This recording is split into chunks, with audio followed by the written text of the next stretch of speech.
Big boss വീട്ടിൽ പട്ടിണി എന്ന് പറഞ്ഞിട്ട് ഞാനൊരു വീഡിയോ ചെയ്തിരുന്നു. കറക്റ്റായിട്ട് ഒരുപാട് പേര് ബിഗ് ബോസിൻ്റെ ഈ ഒരു ക്രൂരതയെക്കുറിച്ച് പറയുന്നുണ്ട്. ഇതൊരു മനുഷ്യാവകാശ ലംഘനമാണെന്ന് പറയുന്നുണ്ട്. അപ്പോൾ ലാലേട്ടൻ വന്നപ്പോൾ തന്നെ ഈ പറയുന്നൊരു കാര്യം പണിപ്പുര ടാസ്കിനെ കുറിച്ചും അതുപോലെ തന്നെ നിങ്ങൾക്കിവിടെ സുഖമല്ലേ, എല്ലാം കിട്ടുന്നില്ലേ, ഉടുക്കാൻ വസ്ത്രമൊന്നും ഇല്ലേ, ഫുഡൊന്നും കഴിക്കാനില്ലേ എന്നൊക്കെ ഇങ്ങനെ എടുത്തെടുത്ത് ചോദിക്കുന്നുണ്ട്. സോ അത് തന്നെയാണ് ബിഗ് ബോസിൻ്റെ ഈ സീസണിലെ 7ൻ്റെ പണി.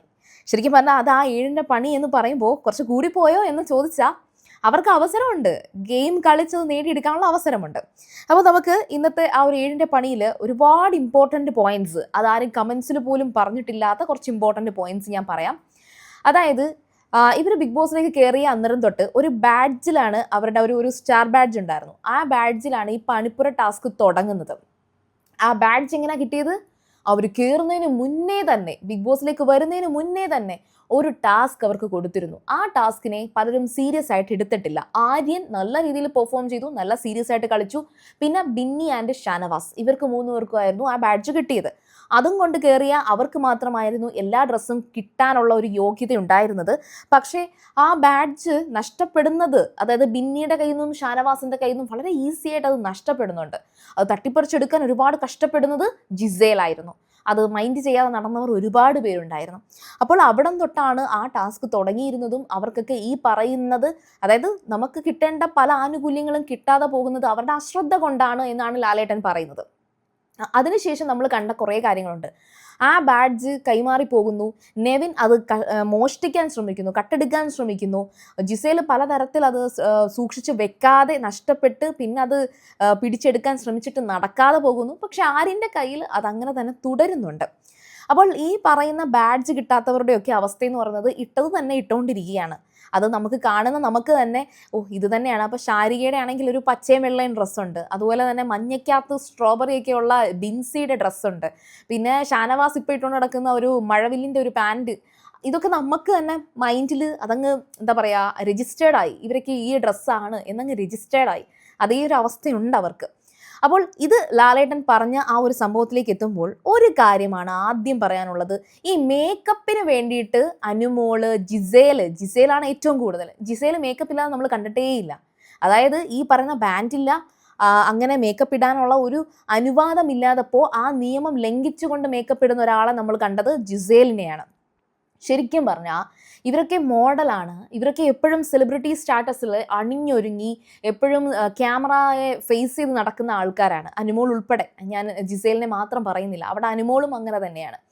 അപ്പോൾ ഇവർക്ക് ഇതൊന്നും കിട്ടാതെ വരുമ്പോൾ ഉണ്ടാകുന്ന ഒരു, നമ്മൾ ഈ പറയത്തില്ല ഡ്രഗ് അഡിക്ഷൻ, ആ പറയുന്ന കണക്കാണ് ലിപ്സ്റ്റിക് അഡിക്ഷൻ, മേക്കപ്പ് അഡിക്ഷൻ, ഇതൊക്കെ ഉള്ളത്. അവർ ഭയങ്കരമായിട്ട് ഇൻസെക്യൂർ ആകുന്നുണ്ട് ഈ ഒരു കോലത്തിൽ. ഈവൻ ഞാൻ അനുമോളുടെ കാര്യം പറയുകയാണെങ്കിൽ, അനുമോളിൻ്റെ ആ ഒരു ഫേസ്, മേക്കപ്പ് ഇട്ട ഫേസും മേക്കപ്പ് ഇടാത്ത ഫേസും തമ്മിൽ ഭയങ്കര വ്യത്യാസമുണ്ട്.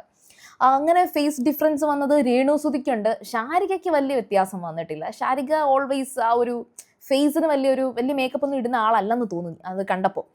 പക്ഷേ ബാക്കി ബിൻസി, RJ ബിൻസിയൊക്കെ ആ ഒരു ഫേസ്, ആ ഒരു ഗ്ലോ ഉള്ളതൊക്കെ അങ്ങ് ഡൗൺ ആയി, ഒരു ഡൾ ഫേസായി മാറി. അപ്പോൾ ഇവർക്ക് ആ ഒരു ഇൻസെക്യൂരിറ്റി ഉണ്ട്. അവരത് പലതരത്തിൽ അവരത് കാണിക്കുന്നുണ്ട്. എസ്പെഷ്യലി കാണിക്കുന്ന 2 പേരാണ് അനുമോളും ജിസേലും. അപ്പോൾ ജിസേൽ അതുകൊണ്ടാണ് രണ്ടാമത്തെ തവണ ആ കിട്ടിയ ബാഡ്ജ് നഷ്ടപ്പെട്ട് നെവിൻ്റെ കയ്യിലേക്ക് പോകുമ്പോൾ ജിസേൽ ടിഷ്യൂ പേപ്പറിനകത്ത് തൻ്റെ ലിപ്സ്റ്റിക് ഒക്കെ തോണ്ടി വെച്ചിട്ട് അത് മൈക്കിൻ്റെ ബാഗിൽ സൂക്ഷിക്കുന്നുണ്ട്.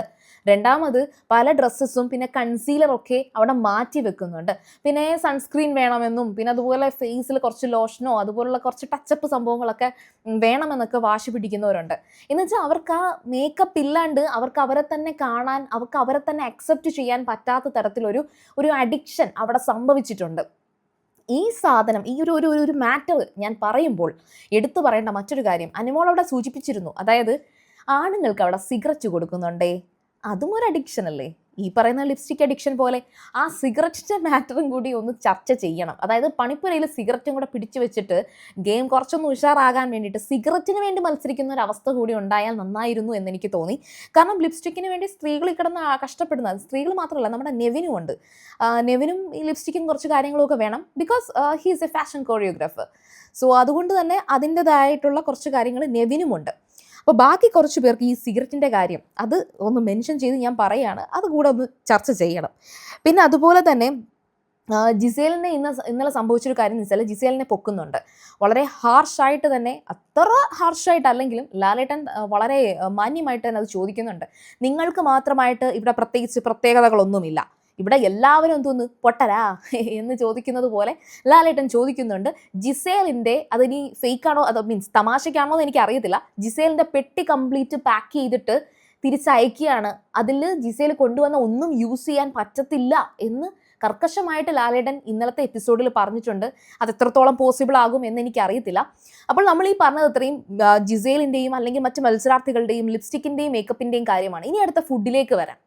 ഫുഡിൻ്റെ കാര്യത്തിൽ ലാലേട്ടൻ എല്ലാവർക്കും ഒരു ഗിഫ്റ്റായിട്ട് ഒരു ബൗള് ഉപ്പുമാവിൻ്റെ റവപ്പൊടി കൊടുക്കുന്നുണ്ട്. ആ റവ അത് കൊടുക്കുന്നുണ്ട്.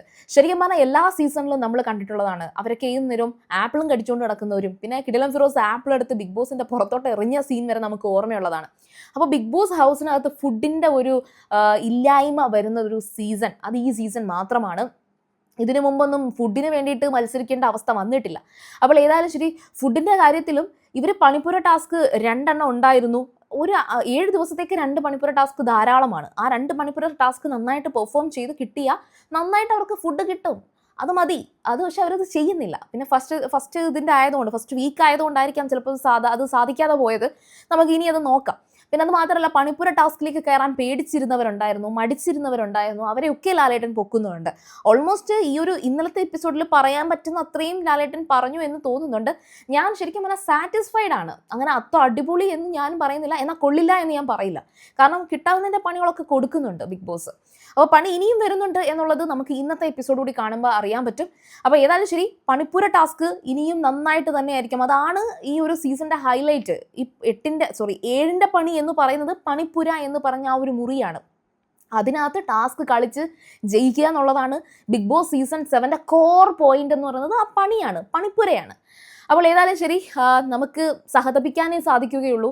എനിക്കും വിഷമം തോന്നി കേട്ടോ. ഞാൻ അതുകൊണ്ടാണ് ഇന്നലെ ആ ബിഗ് ബോസിൽ പട്ടിണി ഇത്രയ്ക്കൊക്കെ വേണോ, മനുഷ്യാവകാശ ലംഘനമല്ലേ എന്നൊക്കെ തള്ളിവിട്ടത്. ഏതായാലും ശരി, ഇന്നലെ അത് ലാലേട്ടൻ അത് പറയുന്നത് അഡ്രസ്സ് ചെയ്തത് കണ്ടപ്പോൾ ഓഫ് കോഴ്സ് ഇങ്ങനൊരു ഗെയിം വേണം. കാരണം എന്ന് വെച്ചാൽ അവർക്കൊരാളെ തള്ളിവിടാൻ വരെ അവസരം ഉണ്ടായിരുന്നു.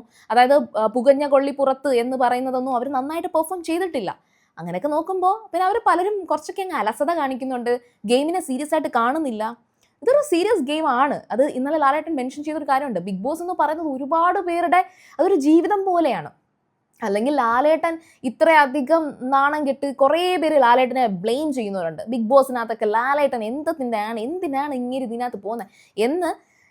ഈവൻ ഈ ഒരു രാജ്യത്ത് തന്നെ ഏറ്റവും നല്ല ആക്ടർ എന്ന് പറയുന്ന പദവിയിൽ ഉയർന്നിട്ടുള്ള ഒരു വ്യക്തിയാണ് മോഹൻലാൽ, മിസ്റ്റർ മോഹൻലാൽ. അപ്പോൾ അദ്ദേഹം ഇങ്ങനൊരു ഷോയിൽ ഇത്തരത്തിലൊരു വേദിയിൽ വരുമ്പോൾ ലാലേട്ടനോട് ആൾക്കാർ സംസാരിച്ച രീതിയെക്കുറിച്ചൊക്കെ ആൾക്കാർ പറയുന്നുണ്ട്. അതായത് മത്സരാർത്ഥികൾ ലാലേട്ടനോട് സംസാരിച്ചതൊന്നും അത്ര ശരിയായില്ല എന്നൊക്കെ പറയുന്നുണ്ട്. അതൊക്കെ എനിക്ക് തോന്നുന്നു യൂഷ്വലി സംഭവിച്ചു പോകുന്നതായിരിക്കാം. അങ്ങനെ ലാലേട്ടനാണ് മുമ്പിൽ നിൽക്കുന്നത് എന്നുള്ളൊരു തോന്നൽ അവർക്കുണ്ടായില്ല എന്നാണ് എനിക്ക് തോന്നിയത്. ഓക്കെ ഫൈൻ, എന്തായാലും ശരി, നമുക്ക് പണിപ്പുര ടാസ്ക് അവർ നന്നായിട്ട് കളിച്ചാലേ അവർക്കത് കിട്ടത്തോളൂ. നമുക്ക് സഹതപിച്ചിട്ട് കാര്യമില്ല. അപ്പോൾ നിങ്ങളുടെ ഇനിയുള്ള അഭിപ്രായങ്ങൾ എന്തായാലും പറയുക. ഒപ്പം സീരിയൽ ഗ്രാൻഡ്മ നിങ്ങൾ ആദ്യമായിട്ടാണ് കാണുന്നതെങ്കിൽ ഉറപ്പായിട്ടും ചാനൽ സബ്സ്ക്രൈബ് ചെയ്തിട്ടില്ലെങ്കിൽ ചെയ്യുക. അതുപോലെ ഫുൾ വാച്ച് ചെയ്തിട്ട് നിങ്ങളുടെ അഭിപ്രായങ്ങൾ പറയുക. ബൈ.